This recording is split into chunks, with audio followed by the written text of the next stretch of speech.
it's my algorithm, but I see Shiloh and Shedeur more than I've ever seen any undrafted guy or fifth round guy on social media in the history of Instagram, Threads, Twitter, X, whatever it is. Like those dudes are everywhere. And they caught some of Deion's strays, right? Deion had a level of greatness that was untouchable. Right? Deion could say, yeah, I'm not interviewing with these people because I'm not going to be there in the draft. Deion could say, hey, I already ran 140. I ain't effing with no more of this testing because y'all already know I'm top 5 and it ain't tripping. Watch the film, know who I am. That's the difference between, I think, Deion and who his kids were. And then I think Deion's approach to it made other people, Deion's fame, right? Deion's success, Deion's ability to one day be a head coach in the league. Also, Deion's ability and what he's done in navigating the present, right? When we talk about college of his children and now going into the pros, this was the first thing he couldn't control. And they was like, You think you know what really went down during Shedeur Sanders' draft process? Think again. Ryan Clark just dropped a bombshell that's got the entire NFL world shook, and it's not about Shedeur's arm strength or pocket presence. According to Clark, this whole thing was a calculated hit job on Coach Prime himself, using his son as the weapon. For the first time in Deion's legendary career, the man who controlled everything, from his playing days to his coaching success, found himself completely powerless. And when Ryan Clark breaks down exactly how Deion's peers weaponized his own son against him, you'll understand why Coach Prime said those 3 words that sent chills down every father's spine. It did hurt. Look, I've been covering this league for years, and I've never seen anything like what happened to Shedeur Sanders during the draft process. But after hearing Ryan Clark's breakdown, everything makes sense now. This wasn't about football evaluation. This was personal warfare disguised as draft analysis. Let me paint you the picture of what really went down. You've got Coach Prime, right? The man who literally redefined confidence in professional sports. During his playing days, Deion Sanders could walk into any room and say, I'm not doing your little workout because y'all already know I'm top 5, and it ain't even close. He had that level of untouchable greatness where he controlled the narrative, controlled the process, controlled everything. But here's where it gets twisted. According to Ryan Clark, some people in the league, people who've been watching Deion's success, his brashness, his confidence, they've been waiting for the one moment where they could get back at him. And that moment, it came when his son entered the draft. Think about this for a second. Shedeur Sanders had 6 different coordinators in college and still elevated his game every single time. The kid played behind offensive lines that couldn't protect the paperback and still put up numbers. At Jackson State, then stepping up to Power 5 competition at Colorado. His production speaks for itself, but somehow, during the draft process, none of that mattered. Instead, what did we hear? Character questions, personality concerns, reports about him being unprepared in media. So many things about Shedeur during the draft process were character, personality. All these things that we can't prove on the outside, right? We were able to watch the reports about him wearing headphones. All stuff that couldn't be proven, but also couldn't be refuted. And Ryan Clark saw right through it. Every report was about something we couldn't refute, also something folks couldn't prove, Clark pointed out. That's not coincidence, that's strategy. When you can't attack the film, when you can't question the stats, you go after the character. You create whispers that become rumors that become concerns that NFL teams suddenly have to investigate. But here's the kicker. Clark reveals this wasn't even about Shedeur. The kid was just collateral damage. Shedeur is not the intended target at all, Clark explained. They're using what they're saying about Shedeur Sanders, the narratives there, painting around him to get at Coach Prime. Can you imagine that? Using someone's son, someone's child, as a weapon to settle old scores with the father? That's diabolical on a level that goes way beyond football competition, and you know what's crazy? It worked. For the first time in his legendary career, Deion Sanders found himself in a situation he couldn't control.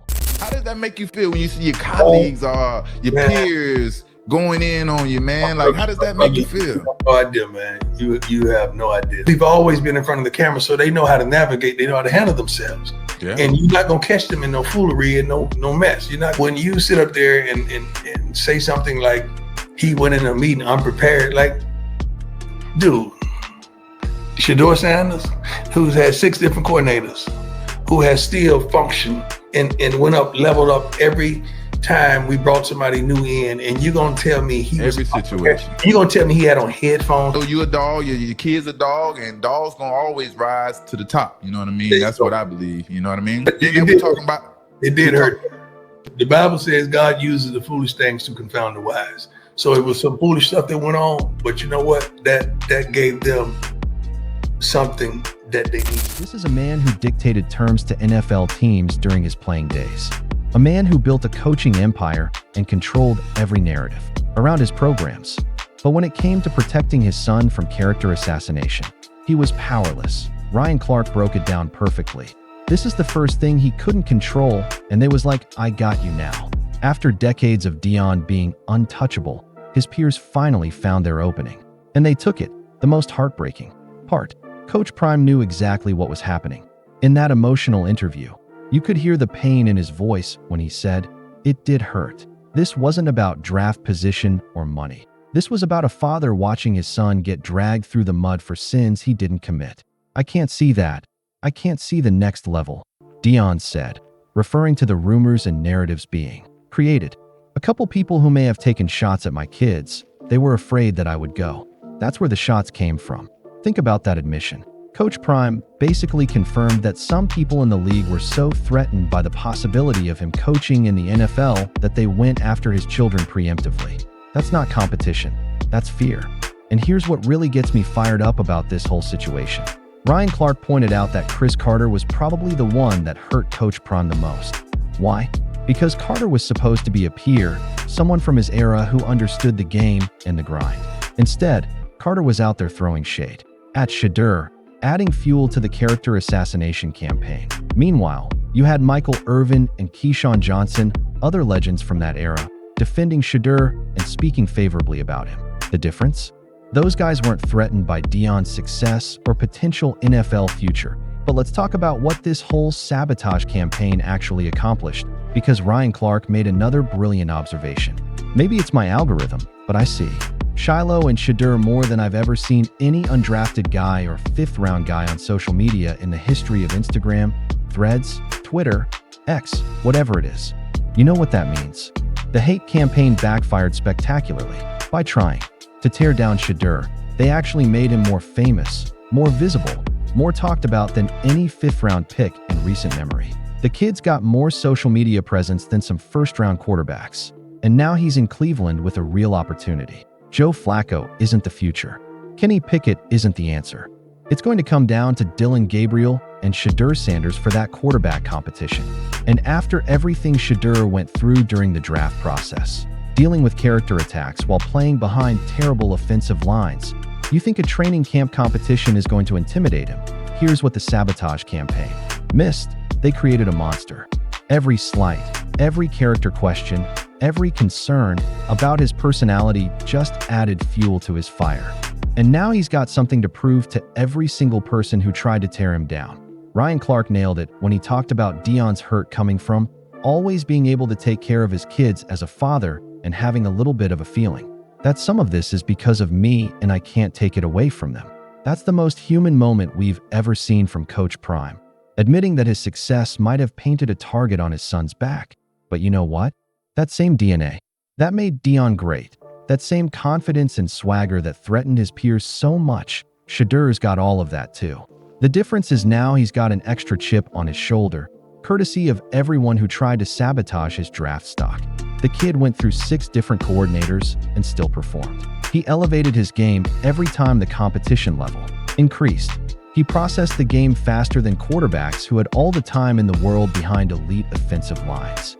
And after all the character assassination, after all the rumors and whispers, he still got drafted by an NFL team. Clark made another point that's absolutely crucial. I think his arm is underrated. I think they overblew the things that you may have questions about with Shedeur based off who his father was. The evaluation got clouded by the family name, and not in a good way. So here's where we stand now. Shedeur Sanders is in the NFL, ready to prove every doubter wrong. Coach Prime has seen behind the curtain of how the league really operates when it comes to personal vendettas. And Ryan Clark just exposed the whole operation for what it really was, a coordinated character assassination disguised as draft analysis. The question now is, what happens when Shedeur starts balling out in Cleveland? What happens when all those character concerns prove to be complete fiction? What happens when the kid who was supposedly unprepared starts making plays that his critics never could? Because let me tell you something, after everything this young man went through, after watching his father hurt for the first time in his legendary career, after being used as a weapon in grown men's petty feuds, Shedeur Sanders has got more motivation than any rookie quarterback in recent memory. The Sabotage campaign was supposed to destroy his draft stock.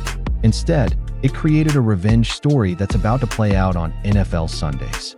And I don't know about y'all, but I can't wait to see how this chapter ends. What do you think? Was this whole thing really a coordinated attack on Coach Prime? Or am I reading too much into it? And more importantly, is Shedeur about to make all his haters look foolish in Cleveland? Drop your thoughts in the comments because this story is far from over. If you want to stay updated on all the drama and see how this revenge tour plays out, make sure you hit that subscribe button and turn on notifications.